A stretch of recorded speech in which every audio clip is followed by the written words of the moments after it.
Hello friends. आज हम इस लेक्चर में मुगल साम्राज्य के बारे में पढ़ेंगे और जो मॉडर्न हिस्ट्री की जो शुरुआत होती है वह 1707 से होती है। तो इसके बारे में हम पूरी जानकारी लेंगे कि मुगल साम्राज्य की स्थापना कौन किया, किसने किया और इसके पतन का कारण क्या था।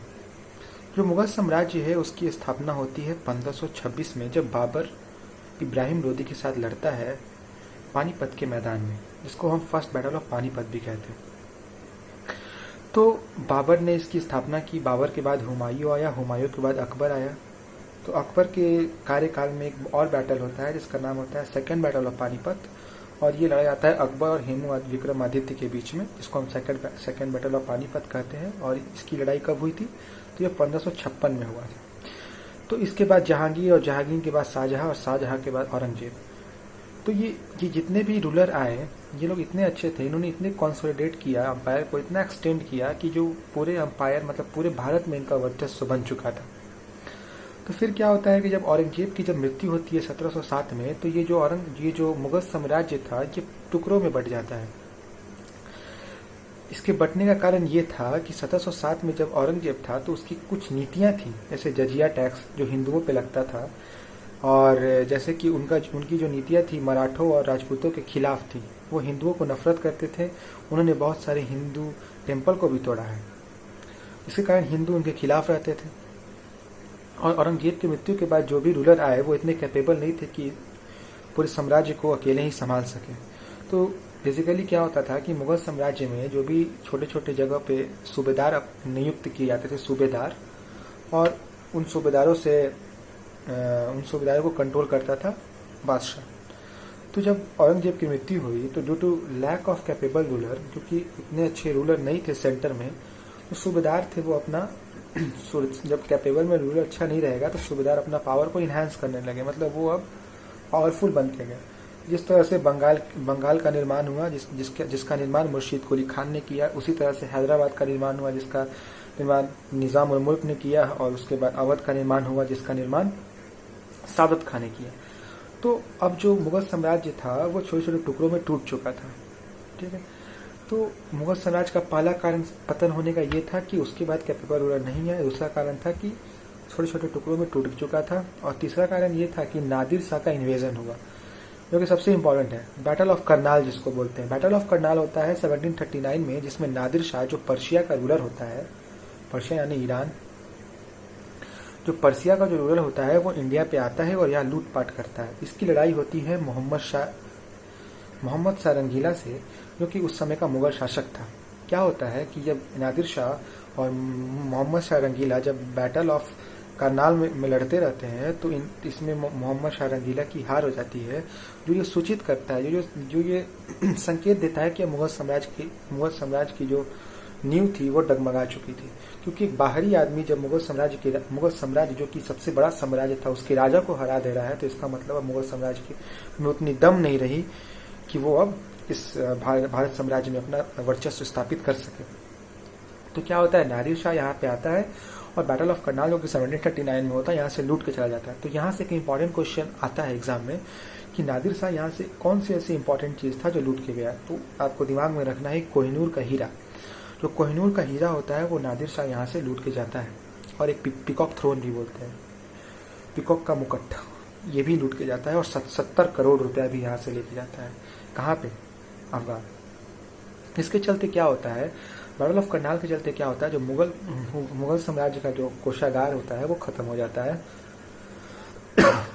इसके चलते वो अपने सैनिकों को पैसा नहीं दे पाता, जिसके चलते सैनिक भी कमजोर होते जाते हैं, जिसके चलते मुगल साम्राज्य का धीरे धीरे पतन हो जाता है। तो जो मुगल साम्राज्य का सबसे जो लास्ट रूलर होता है वो बहादुर शाह जफर होता है। ठीक है।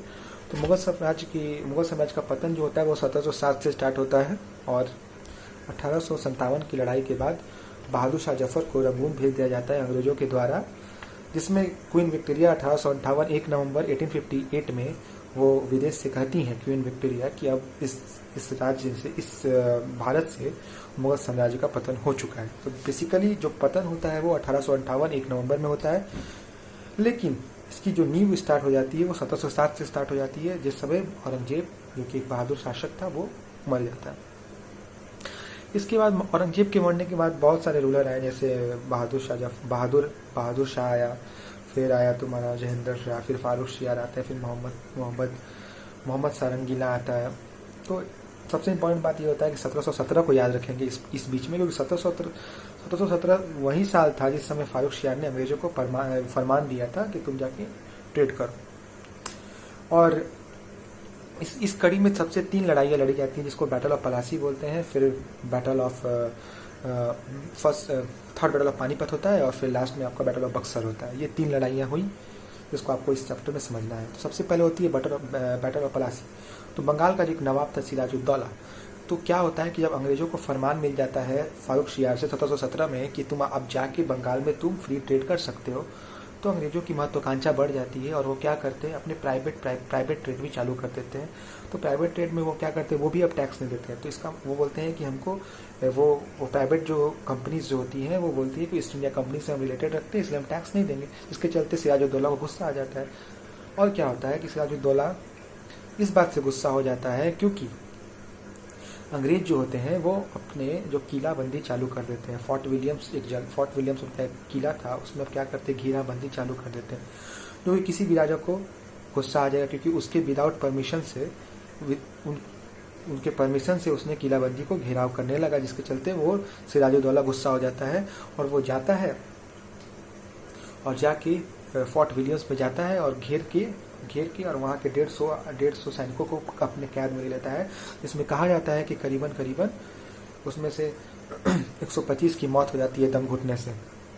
तो अंग्रेज इस थ्योरी के खिलाफ है, लेकिन ऐसा माना जाता है कि इसमें से 125 की मौत हो जाती है दम घुटने से, जिसके चलते क्या होता है, अंग्रेजों को गुस्सा आ जाता है और इनके साथ एक बैटल होता है जिसको नाम है बैटल ऑफ पलासी। तो बैटल ऑफ पलासी का इंपॉर्टेंस क्या है कि 1757 में फर्स्ट बैटल ऑफ पलासी होता है, किसके विरुद्ध होता है, अंग्रेजों और सिराजुद्दौला के विरुद्ध होता है। लेकिन ये बैटल ऑफ पलासी, इसमें हार निश्चित थी सिराजुद्दौला की, क्योंकि एक मीर जाफर था जो कि इसके आर्मी का जो चीफ था, वो जाके अंग्रेजों से मिल जाता है। अंग्रेज जो थे उनका एक पॉलिसी था किंग मेकर का, कि वो जब भी किसी को देखते थे कि कोई राजा बनने का होड़ लगा हुआ है किसी प्रांत में, तो वो बोलते थे कि अपोजिट टीम को बोलते थे कि तुम मेरे टीम में आओ, हम तुमको सपोर्ट करेंगे और राजा बना देंगे। तो यही बैटल ऑफ पलासी में हुआ कि तो बैटल ऑफ पलासी में क्या होता है कि बैटल ऑफ पलासी में सिराजुद्दौला का जो सैनिक होता है वो होता है मीर जाफर जाके किससे मिल जाता है, अंग्रेजों से मिल जाता है। और जब युद्ध होता है तो इसमें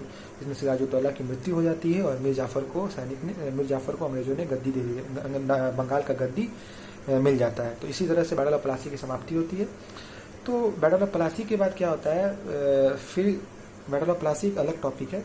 इसके बाद फिर क्या होता है, बैटल ऑफ पलासी के बाद होता है थर्ड बैटल ऑफ पानीपत, जो कि एक इम्पॉर्टेंट मराठाओं के लिए एक सबसे भयानक लड़ाई थी। इसमें हम पढ़ेंगे सदाशिव भाव के बारे में पढ़ेंगे, फिर हम पढ़ेंगे विश्वास राव के बारे में पढ़ेंगे और उनके बारे में समझेंगे कि ये बैटल ऑफ जो पानीपत था, थर्ड बैटल ऑफ पानीपत जो लड़ा गया, किसके बीच लड़ा गया था, ये मैं आपको अगले लेक्चर में बताऊंगा। लेकिन ये बैटल इतना भयानक था जिसने मराठाओं की नींव को डगमगा दिया। क्योंकि जब क्या हुआ था, जब मुगल साम्राज्य जब डिक्लाइन की ओर जा रहा था, तो मराठाओं का जो साम्राज्य था वो उदय की ओर जा रहा था, क्योंकि उनके हाथ में बाजीराव के हाथ में उनकी डोर थी मराठा साम्राज्य की। और आपने फिल्म देखा होगा बाजीराव मस्तानी, जो वही बाजीराव था जिसने मराठा साम्राज्य को बहुत दिल्ली तक मराठा साम्राज्य को फैलाया।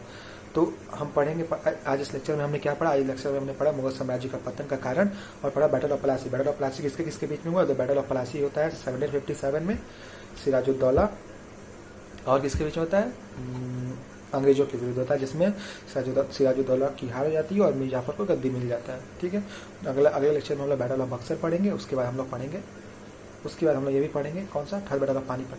Thank you and have a nice day.